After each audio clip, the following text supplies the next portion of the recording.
Q Self-Storage, conveniently located near the Harmon McDonald's, offers fully covered loading and unloading area with individual pin-coded gate and door access. Call us today at 648-7867 for more information. Good morning, Guam, and thanks for starting your day the KUAM way. It's morning meeting. Of course, every Monday we like to start the week off by kind of giving you guys a heads up and letting you know what we're working on. And wow, there's a lot of stuff going on this morning. Yeah, a lot of stuff actually that happened over the weekend. Yeah. One of the big things, I know we have a lot of viewers from the Philippines. There's been some information that's been released from the Guam International Airport. The Taal Volcano, which is located south of Manila, about more than 100 kilometers, apparently erupted. Yeah. It's a very famous tourism spot. I think probably a lot of people who have visited the Philippines has probably seen it. Anyways, so the ash fall from the volcano, which has not erupted in more than 40 years, has reached Metro Manila area where the airport is located, the main Aquino International Airport is located. So it's been shut down. So flights in and out of Manila have been canceled, including the Guam flights. Right, so we have like United Airlines 183 departure to Manila canceled due to the eruption. United 184 arrival estimated time is January 13, also canceled. Philippine Airlines PAL 110, 111 also canceled. PR125, is that Yeah. Philippine Air? PR125 from Los Angeles to Manila diverted to Guam at 5:41 and will depart Guam at 8:30.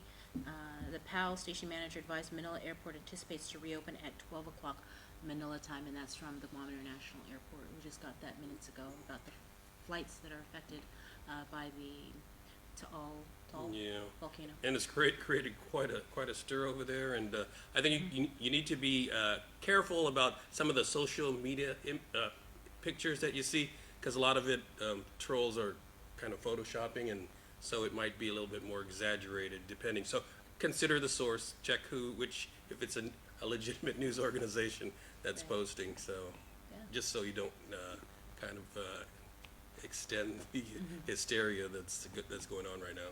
You know, one of the other stories we got over the weekend was that interview you did with former Congressman Right. Robert Underwood. Yeah. So the former delegates, they maintain full floor privileges, so he can go all around the Capitol. And he had flown into D.C. for Yuri Kim's swearing in, and we had spoken. I was like, hey, if you're in D.C., maybe you can knock on some doors, and he was already going to do it anyway, figure out what was going on with H.R. 1365. Because as you may recall, the congressman came and gave a speech, and then I think it was the day after, he had posted on Facebook and released a statement to some media that he had to rush back to D.C. because there was an objection on 1365. And the way he framed it, he said it was, less than 2 weeks after Bill 181 was signed into law. And then we didn't hear anything. Right. We asked him, what are these objections?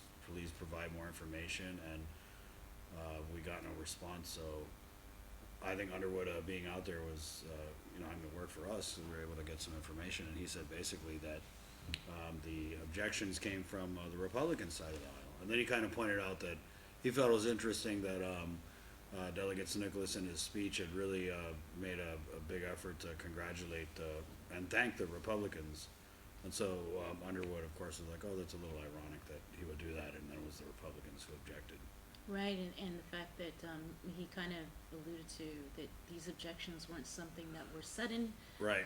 That, the first objection was raised in November, and then in December.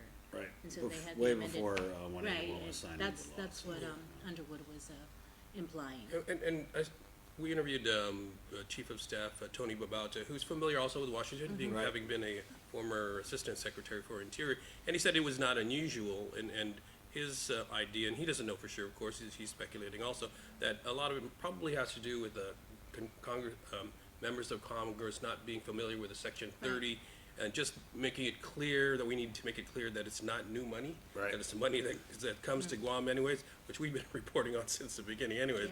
And it's just a matter of being able to release that. So it's not an additional appropriation, because Congress, of course, right now, because of the budget situation, the financial situation, Right. the U.S. government's very, Right, you know, and that's kind of what Underwood where- said, is he said that this bill had a scoring from the Congressional Budget Office, and that scoring was 40 million, and when this bill reached the Senate, they had basically told the senators who had wondered about that $40 million dollar impact to the federal coffers, and they said, no, it's Section 30 funds, and so I think the problem was when they tried to remove an amendment that had the scoring in it, and that's when people were like, oh, why wouldn't we score this bill? So obviously someone has to lobby the Senate. I mean, I know we've sent like half the island over there, but there's still a lot of confusion, and I think Speaker Barnes is there now, so hopefully we'll hear from her tomorrow, because it's Sunday in D.C., of course, and maybe she can shed some more light on this.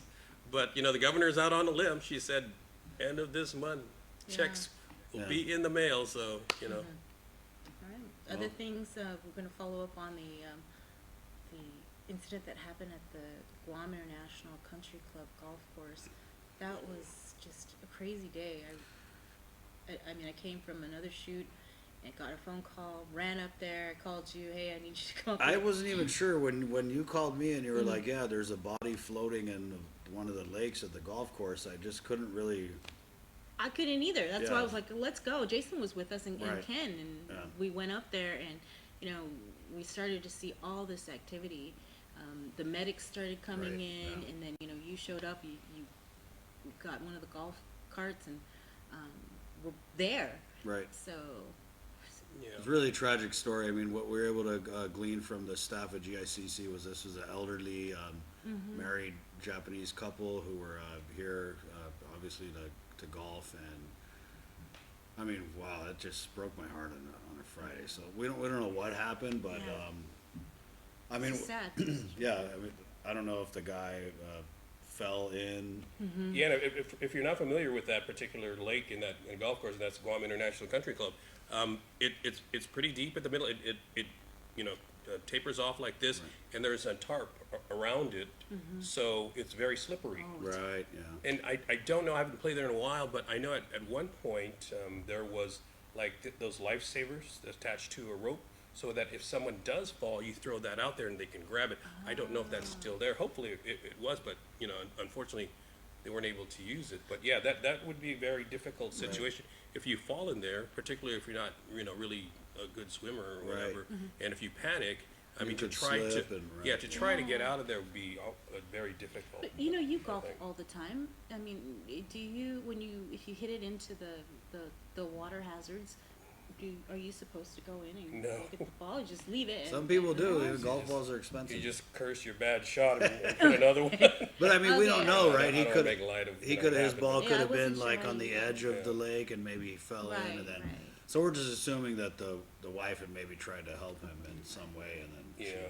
went. Apparently there were no witnesses, so no one can really, you know. Say what happened. I guess once the autopsy's done, could probably shed a little bit more light on exactly, you know, what happened and the timing of but yeah, tragic, Terrible. tragic, Yeah. yeah, tragic. Also, over the weekend, so many things happened with GPD and GFD responding. There was the incident on the back road to Anderson involving the delivery truck and two other cars. As I understand, there was a pickup truck. They sideswiped with the delivery truck and then ended up hitting another SUV. They were transported to the hospital, one in critical condition. We don't have an update yet on their conditions, but at the time we were told one of the persons were in critical condition. And then there was the There's a lot of near drownings. near drowning, Right, yeah, down at Fish Teeny Eye. bomb holes. Yeah, So- 21-year-old. And then we also had a bunch of distressed swimmers at First Beach in Epan. Mm-hmm. So water is really rough this weekend, and maybe we just need to do that announcement again. Like when the waters are rough, hey, be careful. Right, 'cause- but you know, GFD said that, you know, there was no, I think, hazards that were Right, in effect, but you just have to be careful when you're out in the water, right. so, yeah, Yeah, so that's what we're going to be working on this week. and a whole lot more, so, thanks A whole for lot watching. more. All right, well, hopefully things settle down. I mean, Yeah, it's been a crazy first 2 weeks of Right. 2020. Nobody do anything crazy today. We got a lot of stuff we want to catch up on, and we'll be good tomorrow. tomorrow, and speaking of tomorrow, group chat. Right, so we're continuing our discussions on decolonization. I think we had a couple more episodes with Melvin last week. We talked about decolonized economies, and he always shoots me a text before the day before, so just check it out. It'll be great. All right, so thanks for joining us and starting your day the KUAM way. This has been a morning meeting for Ness and Bree. I'm Chris. Adios. Have a great day, Guam. Bye.